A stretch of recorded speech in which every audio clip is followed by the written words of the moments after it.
La santé financière de la plupart des gens est actuellement au plus bas. C'est en partie dû à la littératie financière. Environ 35% des personnes ne savent pas ce qu'est l'intérêt dans un contexte financier, et aussi à cause du stress, de l'oubli et d'une mentalité au plus bas. Mais aujourd'hui, nous allons changer cela, surtout si vous êtes débutant et que vous faites partie de ces personnes qui ignorent leurs problèmes financiers parce que, les résoudre semble inutile et accablant. Nous l'avons gardé court, ciblé et percutant. Parfois, il y a beaucoup à dire et beaucoup à apprendre, mais quand on débute, on progresse plus vite en se concentrant sur quelques problématiques clés. Alors allons-y. En commençant par le numéro 1 avec un numéro très courant, il pense qu'il s'agit avant tout de réduire les coûts et d'économiser.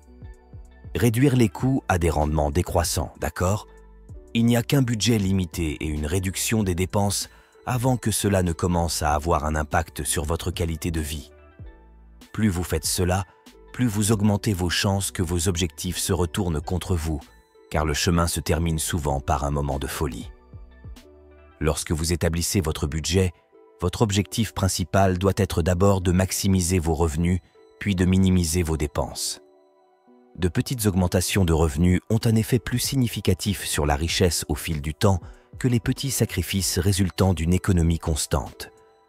Les débutants pensent souvent que créer un patrimoine consiste à réduire leurs dépenses autant que possible, car cela ressemble à une action tangible et immédiate.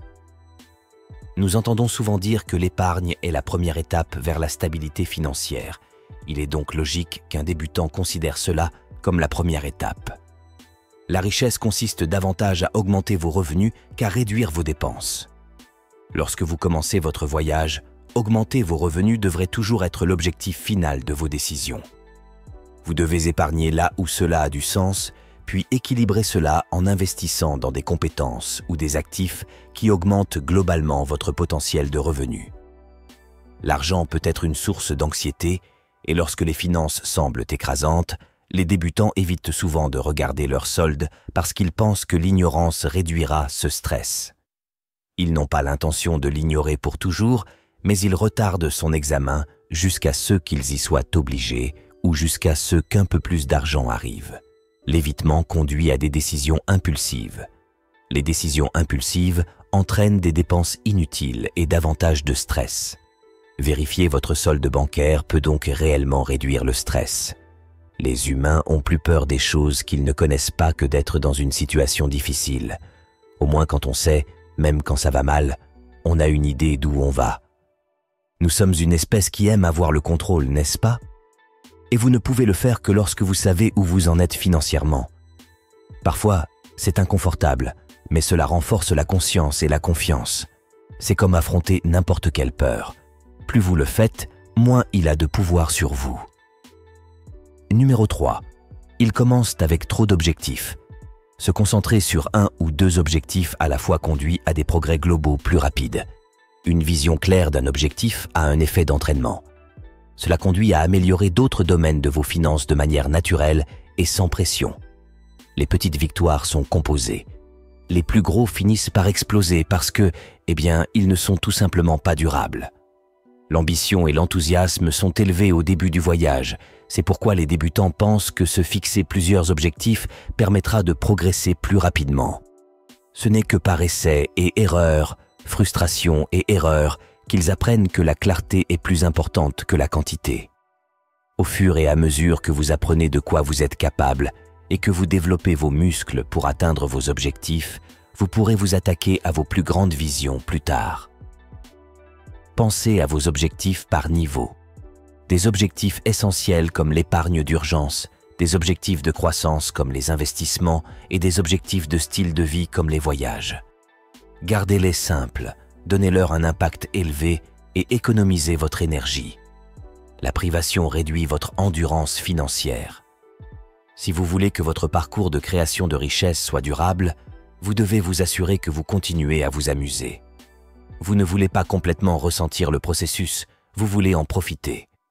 Dépenser votre argent pour le bonheur est en réalité une forme d'investissement personnel, car être heureux améliore votre productivité et votre créativité, ce qui a un impact sur votre potentiel de revenus. assimiler l'épargne au renoncement à soi. On a l'impression que s'ils se privent, ils accélèrent leur progression, comme si leur malheur était un sacrifice qui pouvait être une forme de revenu. Mais cela n'ajoute pas d'argent à votre compte bancaire, cela vous enlève seulement de la joie dans la vie. Budget pour le bonheur et la motivation.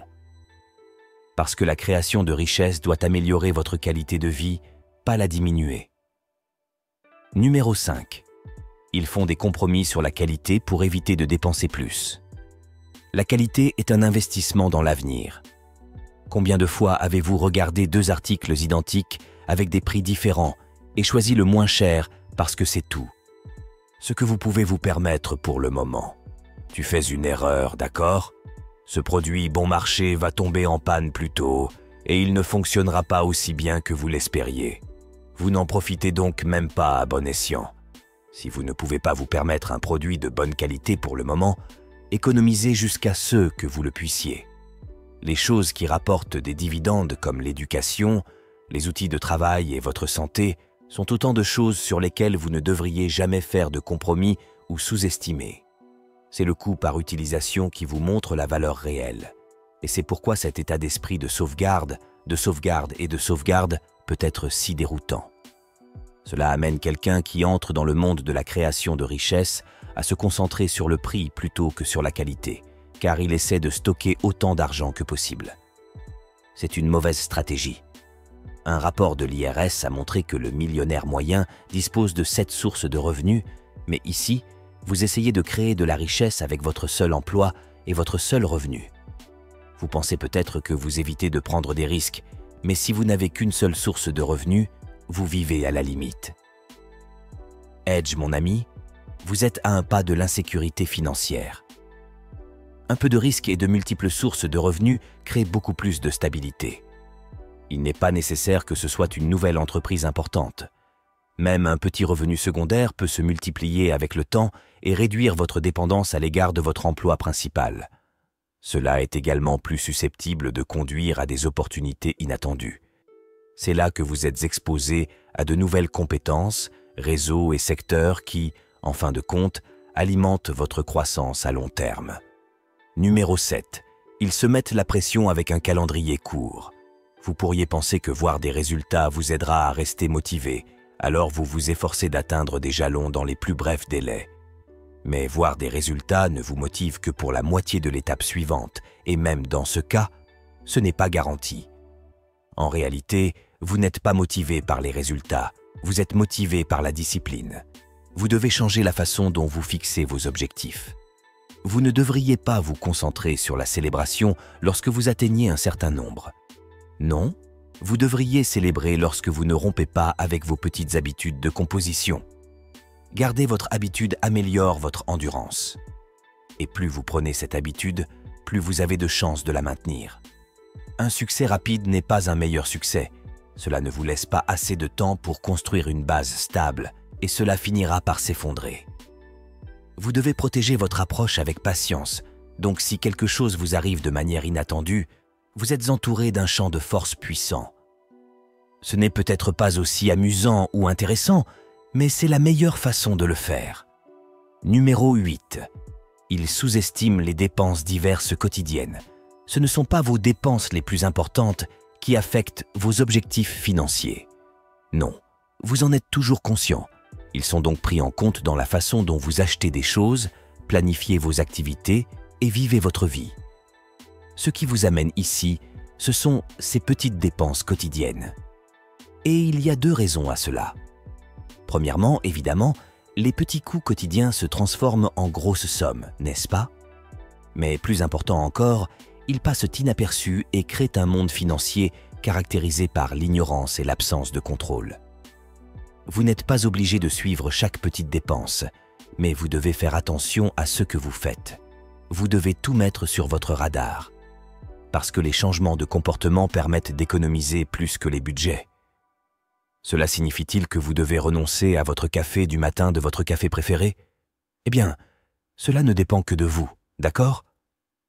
Si cette pensée vous rend malheureux, n'arrêtez pas de l'acheter, mais commencez à l'apprécier davantage.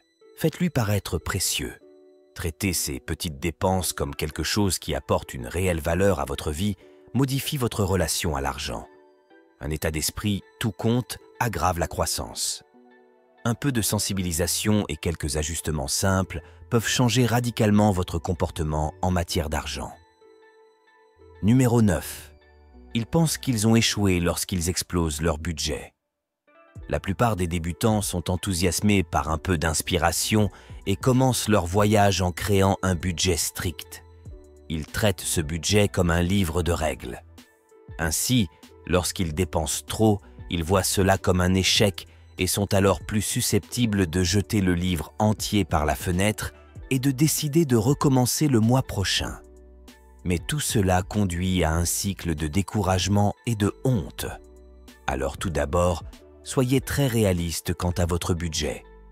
Et même alors, une fois que vous avez été aussi réaliste que possible, revenez-y et soyez plus réaliste et encore plus honnête. Donnez-vous plus de cordes que vous ne pensez en avoir besoin, parce que c'est le cas, d'accord? Vous pourrez toujours apporter des modifications et des ajustements plus tard, une fois que vous connaîtrez mieux votre personnalité financière. Il est plus facile de tendre la corde avec le temps que de la desserrer. Vous êtes censé créer un guide pour vous-même, pas un manuel militaire. Si vous avez échoué, c'est simplement parce que vous n'avez pas écrit votre guide en pensant au verrez vous. Mais ce n'est pas grave, d'accord, car plus vous avez du mal à respecter ce budget, plus vous commencez à voir clairement vos modèles de comportement. La perfection n'est pas possible quand on débute, alors pourquoi visez-vous cela, d'accord? Commencez par progresser et utilisez-les pour créer une dynamique. 10. Ils ne réalisent pas que l'impulsivité est l'un des principaux ennemis de la création de richesse. L'ennemi numéro 1 se concentre sur l'épargne et la réduction des coûts au lieu d'augmenter vos revenus. L'ennemi numéro 2 est votre comportement impulsif. Il ne s'agit pas seulement de ne pas donner suite à votre pensée intrusive, vous disant d'acheter quelque chose dont vous n'avez pas besoin. Il s'agit de renforcer les muscles qui contrôlent la gratification différée. Parce que, écoutez, tout ce voyage est une question de gratification différée. Si vous ne vous entraînez pas à attendre ce que vous voulez, vous n'achèterez jamais de produits de meilleure qualité qui durent plus longtemps, vous ne ferez pas d'investissements intelligents à long terme, vous ne serez pas en mesure de maintenir votre mouvement vers vos objectifs financiers, ou ayez la discipline nécessaire pour continuer à traverser les moments ennuyeux et vous n'aurez alors pas la résilience nécessaire pour traverser les choses difficiles. L'impulsivité vous empêche de voir la situation dans son ensemble. Elle vous distrait, elle vous aveugle presque. Cela vous fait constamment rechercher la nouveauté et ignorer la discipline. Et vous avez besoin de discipline pour effectuer ces actions répétitives nécessaires à la création de richesse. En fin de compte, vous ne construisez pas seulement de la richesse ici, non, vous construisez une meilleure version de vous-même. Plus fort, plus sage, plus résilient, et c'est en fin de compte l'atout le plus précieux que vous posséderez jamais. Devenir riche n'est pas quelque chose que vous pouvez mettre de côté dans votre vie, ce n'est pas un joueur de réserve que vous pouvez mettre sur le banc. C'est votre artiste vedette. Cela doit faire partie de tout ce que vous faites, sinon vous ne progresserez pas.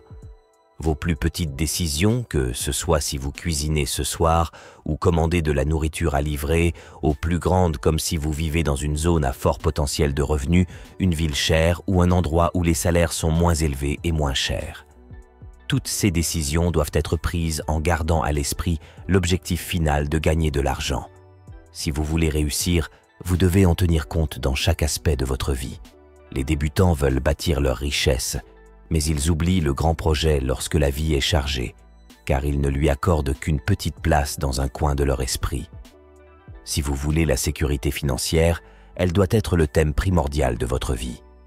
Si vous avez été peu dépensier pendant la majeure partie de votre vie, alors beaucoup de vos amis sont probablement comme ça aussi. Ce n'est pas parce que vous avez eu une révélation sur votre avenir financier qu'ils vont vous rejoindre.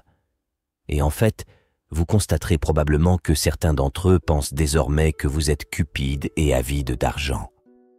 Plus vous essayez d'expliquer pourquoi c'est important pour vous, plus vous aurez l'impression qu'ils vous jugent. Les bons amis ne vous feront jamais sentir mal de vouloir la sûreté et la sécurité, et s'ils le font, vous devrez peut-être penser à l'avenir de votre amitié. Dans le même temps, les autres ne seront peut-être pas aussi critiques, mais ils ne vous apporteront pas non plus autant de soutien que vous le souhaiteriez. La vérité est que ce n'est pas à vous de les sauver ou de leur faire comprendre pourquoi vous vous concentrez autant sur votre sécurité financière. Numéro 13. Ne pas faire de recherches appropriées sur leurs investissements. Ne suivez pas les conseils en investissement de vos amis, même s'ils ont plus d'expérience que vous. Vous pouvez avoir leur opinion, bien sûr, mais ne suivez pas leurs paroles comme un évangile, car si quelque chose ne va pas, vous pourriez aussi perdre cette amitié. Si vous envisagez d'acheter une maison, attendez le bon moment, mais pas le moment idéal. Si vous faites vos recherches correctement, vous verrez que les gens regrettent davantage d'avoir attendu trop longtemps qu'ils ne regrettent d'avoir agi trop tôt. Ne manquez pas d'opportunités parce que vous êtes paralysé par la recherche de certitude.